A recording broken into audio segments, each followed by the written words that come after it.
말씀이신 하나님, 말씀으로 우주 만물을 창조하시고 통치하시는 하나님, 이 시간 말씀을 통해 우리에게 오셔서 하나님의 음성 들려주시는 것을 감사합니다. 세상의 학문과 지혜로는 깨달을 수 없는 신령한 하늘의 진리오니 이 시간 성령님께서 우리 안에 임재하시고 역사 충만하시어 놀라운 신령한 은혜를 체험하는 시간 되게 하여 주시옵소서. 예수님의 이름으로 기도하옵나이다. 아멘. 사람들은 힘을 갖기를 좋아합니다. 육체에서 나오는 체력이 아니고 돈의 힘, 권력의 힘, 지식의 힘을 갖기를 원합니다. 이런 힘이 있어야 성공하고 출세하고 행복하게 산다고 세상이 그렇게 가르쳐줬고 세상에게서 그렇게 배웠기 때문입니다. 눈에 보이는 세상만 알고 눈에 보이지 않는 하나님의 나라를 모르기 때문입니다. 모든 일이 하나님 나라에서 정해지고 그대로 이루어지는 것을 모르기 때문입니다. 그래서 자녀들에게도 강해지라고 합니다. 저거 저 아이 저렇게 물러 터져서 이러면 저거 어떻게 걱정을 합니다. 강해져야 돼. 강한 놈만 살아남는 거야. 이렇게 말을 합니다. 이 세상의 현실을 눈으로 보면은 현실은 살아가기가 정말 어렵습니다. 세상은 힘으로 이기고 뺏는 세상이기 때문입니다. 그런데 이번에도 주님이 말씀해 주시는 행복의 공식은 세상이 말하는 행복의 공식과 다릅니다. 세상은 강해지라고 하는데 온유한 사람이 복을 받으니 온유한 사람이 되라. 주님은 이렇게 말씀합니다. 세상이 주는 것만으로는 인생은 절대로 완전한 행복을 누리고 살 수가 없습니다. 참된 복은, 은혜는 주님이 계시면 옵니다. 주님이 주시는 복을 받아야 되는데 그러려면 온유한 사람이 되어야 합니다. 온유하다는 말은 무슨 말이냐? 그걸 떠나서 멀리 미국에 사는 우리들은 너무 잘 알죠. 미국을 살려면은 이 나라의 언어 영어를 잘 알아들어야 합니다. 아니면은 온전한 삶을, 편리한 삶을 살 수가 없습니다. 한국어로 온유하다는 말은 연약한 그런 느낌을 주는 단어예요. 그러나 주님이 말씀하는 하늘의 언어로는 연약은 그런 뜻이 아닙니다. 다시 말씀드리지만 신약 성경은 헬라어로 쓰여졌습니다. 왜 헬라어로 쓰여졌느냐? 헬라는 그리스는 철학이 발달한 나라예요. 그래서 정신문학적인 이런 세계의 언어가 발달한 언어입니다. 성경에 쓰여진 온유하다는 헬라 말의 뜻은 연약하다는 뜻이 아닙니다. 강한 힘을 가졌지만 그 힘을 잘 조절하고 다스린다는 뜻입니다. 야생마, 거친 야생마를 잡아다가 길들이는 것을 말할 때 이 단어를 씁니다. 여러분, 거친 야생마를 잡아다가 길들여가지고 수레를 끌게 하고 밭을 갈게 하는데 쓰면은 이 말은 완전히 다른 말이 됩니다. 말이 가졌던 그 힘은 여러 가지 생산적인 일을 하고 좋은 일을 하는데 쓰여집니다.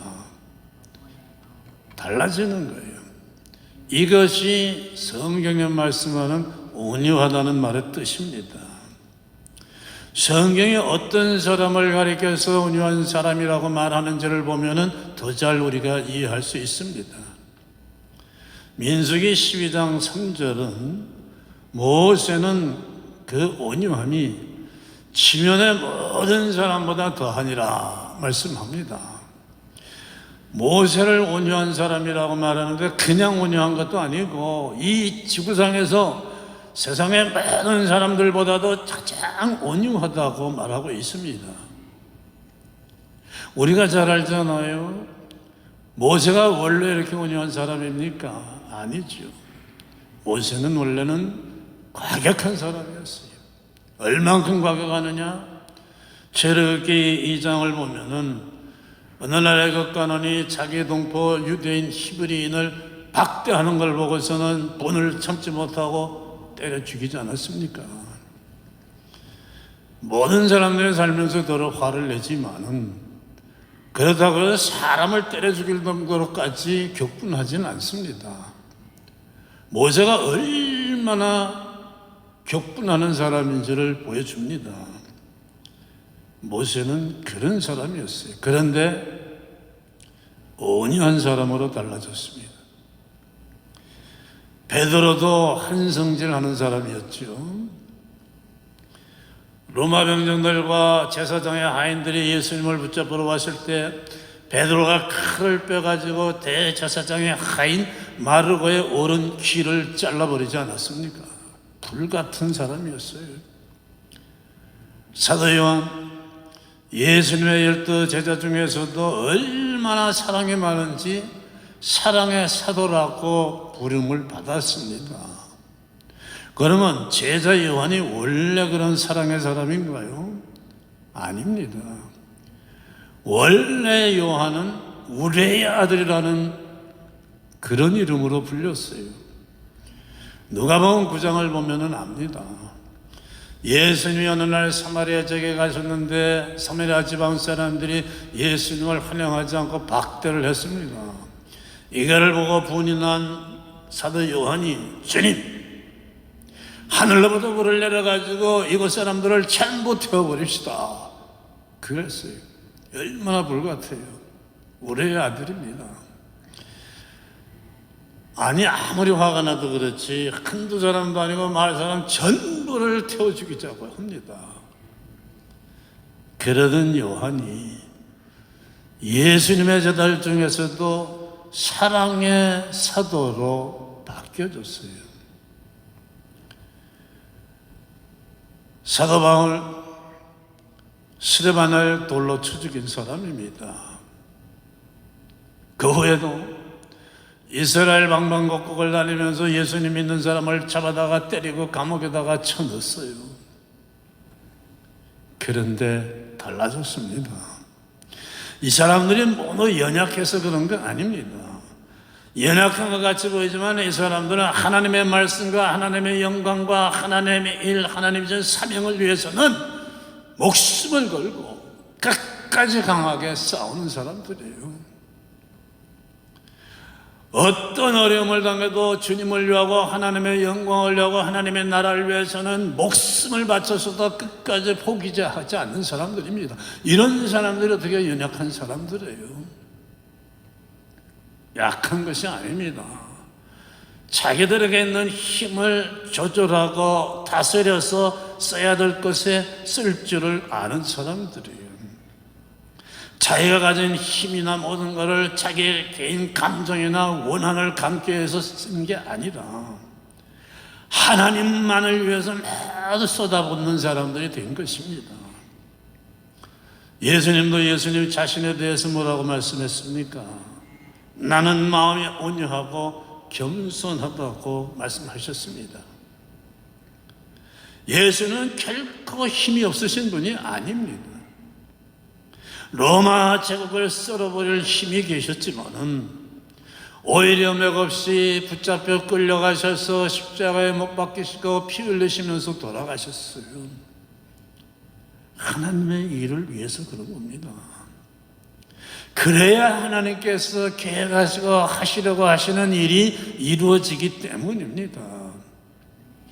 예수님은 죄 때문에 지옥으로 떨어질 우리 인간들을, 죄인들을 구원하기 위해서 이 세상에 오셨습니다.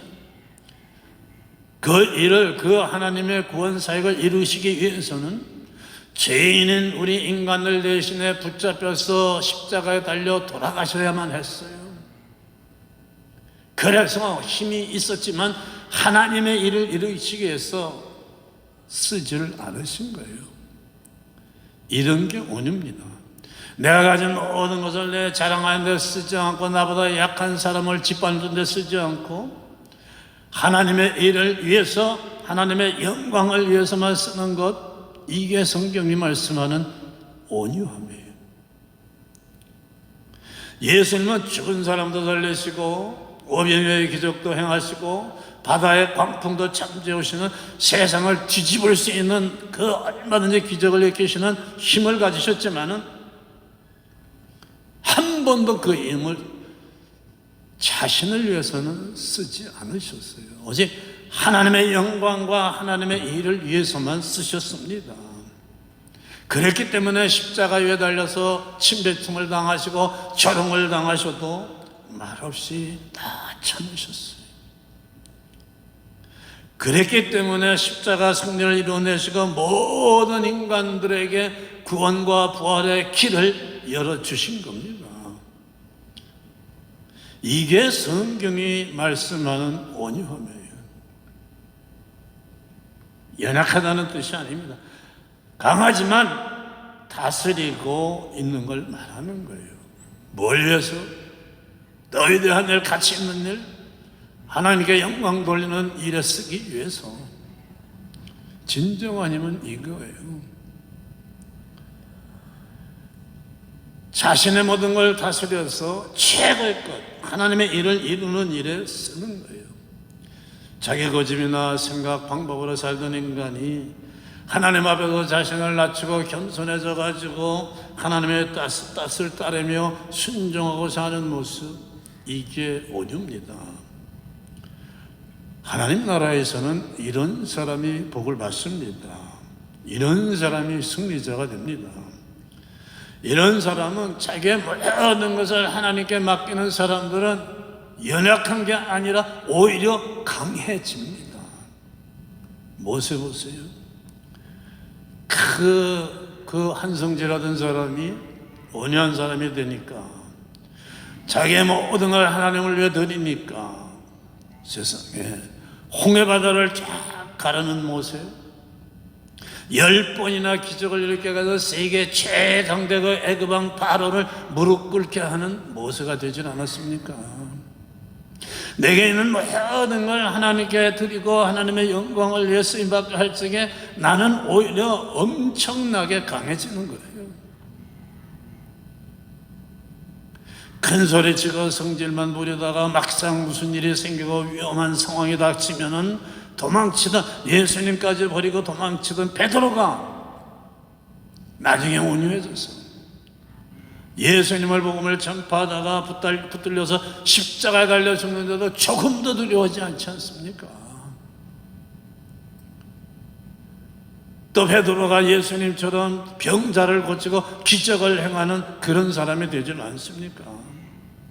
내게 있는 모든 힘, 내게 있는 모든 걸 하나님께 드릴 때 나는 더 강한 사람이 되는 거예요. 하나님 안에서 얼마든지 더 많은 일을 할 수 있게 되는 겁니다.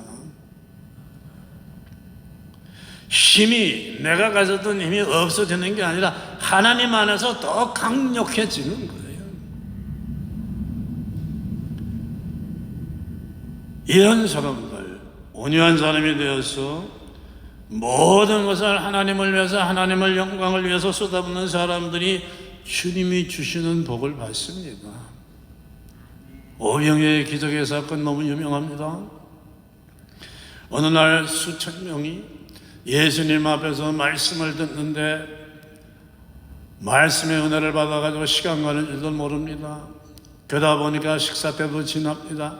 모든 사람들이 허기 가졌는데 먹을 양식은 하나도 없어요. 아무도 준비하지 않았습니다. 있는 거라고는 한 소년이 가지고 있는 보리떡 5개와 물고기 2마리밖에 없습니다. 이 소년이 이걸 주님께 드리니까 주님이 그 위에 역사하셔서 수많은 사람들이 먹고도 12광주리가 남는 기적이 일어났습니다. 이 소년이 자기가 먹으려고 싸가지고 왔던 그 도시락을 주님께 드리지 않고 지가 계속 끄고 있었으면은 그거는 끝까지 떡 5개, 물고기 2마리밖에 되지 않아요. 주님께 드렸더니 엄청나게 되지 않습니까? 우리의 인생이 그런 겁니다. 내가 끼고 행복해지려고 내 인생 주물러 봐야 겨우 떡 5개, 물고기 2마리 주물러다가 끝나는 그런 보잘것없는 인생으로 끝납니다. 그러나 내가 가진 모든 것, 돈이든 뭐 내 지식이든 재주든 하나님께 드려서 하나님의 영광을 위해 쓰려고 할 때에 내 인생을 주님께 맡기면 내 인생을 주님이 만들어 가시기 때문에 오병이의 기적과 같은 엄청난 인생이 되는 거예요. 내가 쓸 수 있는 정도만 갖게 되는 게 아니라 내 주변에는 많은 사람들까지 나눠줄 수 있는 그런 사람이 됩니다. 온유한 자는 복을 받나니 저가 땅을 기업으로 받을 것이며, 시편 37편 11절에서도 같은 말씀을 합니다. 온유한 자는 땅을 차지하며 풍부한 화평으로 즐기리라. 온유한 자는 복을 받는다고 하는데 어떤 복이냐? 구체적으로 땅과 평안의 복입니다. 땅은 물질의 복을 말합니다. 공업이 발달하지 않았던 옛날에는 땅에서 나는 소산만으로 경제생활하던 그 옛날에는 땅을 갖는 것이 그 부자가 되는 길이었어요. 땅을 갖는다는 것은 물질의 복을 말합니다. 여러분, 하나님의 일을 하는데도 물질이 있어야 주변 사람들에게 나누고 도울 수 있습니다. 하나님의 일을 할 수 있어요. 교회를 세울 수도 있습니다. 물질의 복을 주시는 것은 그거 가지고 나 혼자 즐기고 살라고 하는 것은 절대로 아닙니다. 주님 대신에 어려운 사람들에게 나눠주라는 거예요. 평안, 마음의 복이죠. 여러분, 아무리 돈이 많아도 재벌이 돼도 그 마음의 평안이 없으면 그게 무슨 행복한 인생입니까? 지옥에서 사는 고통이 따르는데, 우리 주님이 주시는 것은 항상 영육간의 은혜예요. 항상 짝을 이루옵니다. 땅과 평안의 은혜. 땅은 작게 말해서는 이 세상에 사는 동안에 받는 물질의 은혜를 말하지만은 크게 봐서는 이후에 우리가 가서 살게 될 천국을 말합니다. 이스라엘 백성들이 애굽을 떠나 가나안에 들어가서 기름진 땅의 복을 누리고 하나님이 주시는 은혜의 평안을 누린 것과 같은 겁니다. 우리는 갈 곳이 있어요. 내가 가지고 있는 것 아무것도 아니에요. 어쩌다가 부자 되가 돈이 좀 있고 어떻게 하다가 지위나 권세를 좀 가졌다고 해도 그거 아무것도 아닙니다. 그런데 아무것도 아닌 이것들을 극대화시키는, 최대화시키는 길이 주님 안에 있는 겁니다. 아무것도 아닌 것으로 끝날 내 인생을 최고의 인생으로 만드는 길이 주님 안에 있는 거예요. 내가 가진 모든 것을 전부 하나님께 드려가지고 하나님이 하나님의 일에 쓰시게 하면 되는 겁니다. 우리 인생 짧고 짧은 인생이에요. 잠시 후면은 바람같이 안개같이 쓰러지고 말 인생입니다. 덧없는 세상 것을 쫓아다니다가 끝내는 어리석고 불행을 벗어나 하나님께 쓰임받는, 그래서 하나님이 만들어주신 최고의 인생길이 있어요. 그 길을 가야죠. 온유한 자가 되라. 내가 온유한 사람이 되면 됩니다. 그러면 온유한 자가 되는 길은 뭐냐? 길들이면 되는 거예요. 여러분, 요즘은 보기 힘들지만은 서커스단에 가보면은 그 사나운 사자나 맹수 같은 호랑이들, 사람이 명령하면 제주 부리잖아요. 길들여지면 거예요. 길들여지면 됩니다. 사람도 길들이면 되는 거예요. 원래 거친 성격을 가진 사람이라도 길들이면 되는 거예요. 말씀드렸잖아요. 모세의 그 성질, 베드로, 바울, 주님 손에 길들여지니까 그렇게 된 겁니다. 은혜로 된 거죠. 길들이는 방법이 뭐냐? 첫째는 모델을 바라보는 거예요. 모델이 있어요. 내가 어떤 인생을 살 거냐? 모델을 세우고 모델을 보면서 따라하면 됩니다. 그 다음엔 계속 반복해야 돼요. 그 모델은 우리 주님이십니다. 예수님이세요. 예수님이 모델이 되어야 됩니다. 우리 사람은요, 날마다 만나는 사람, 날마다 보는 사람, 날마다 대하는 사람을 닮아갑니다. 모범생이던 아이가 친구 잘못 새기니까 삐딱해지고 말투도 거칠어지듯이, 또 반대로 좋은 친구 만나니까 좋게 달라지듯이 매일 바라보고 만나는 사람을 닮아가요. 주님이 모델이 되어야 됩니다. 그래서 마태복음 11장 28절로 29절 말씀을 보면 주님이 말씀합니다. 다 내게로 오라. 나는 마음이 온유하고 겸손해. 내게 배우라. 내게 배우라. 부르시는 주님께 가서 주님을 바라보면 돼요. 날마다 주님을 만나는 삶을 살면 누구 닮아가겠습니까? 날마다 만나는 주님 닮아갑니다. 매일의 삶의 현장에서 만나는 사람도 조금이라도 예수님 닮은 믿음의 사람들이 내 주변에 있어야 돼요. 주변 사람이 믿음의 사람들로 채워져 가야 됩니다. 그러면은 주님을 바라보면서도 닮아가고 내 주변 사람들을 통해서도 서로 닮아갑니다. 그래야 믿음도 생각도 언행도 나도 모르게 예수님을 닮아가고 주변의 믿음의 사람들을 닮아갑니다. 그러니까 우리가 어떤 사람을 만나도 대화 좀 해보다가 믿음의 사람이 아니면 믿음의 얘기를 하지 않으면은 내 신앙에 내가 복받는 일에 별로 도움이 되지는 않습니다. 적당한 선을 그을 줄 알아야 돼요.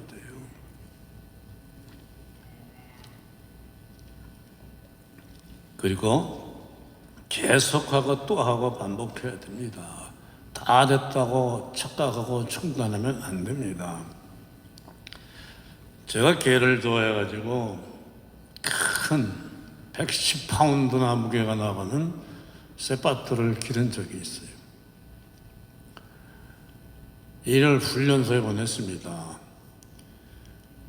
훈련소에서 개를 훈련시키는 거 보니까 그냥 반복해요. 계속 반복하니까 졸업해서 나올 땐 확 달라져 있더라고요. 근데 졸업해서 나올 때 그 마스터가 훈련 선생이 이제부터가 중요합니다. 이제부터는 주인에게 달렸습니다.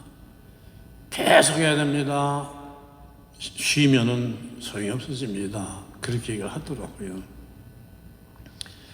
여러분, 부흥회 가면 은혜 받죠. 은혜 받을 때는 달라져요. 그래야지. 내가 고쳐야지. 이렇게 해야지. 며칠은 나갑니다. 그런데 그 다음엔 도로 돌아가죠. 끊어졌습니다. 은혜가 끊어지니까.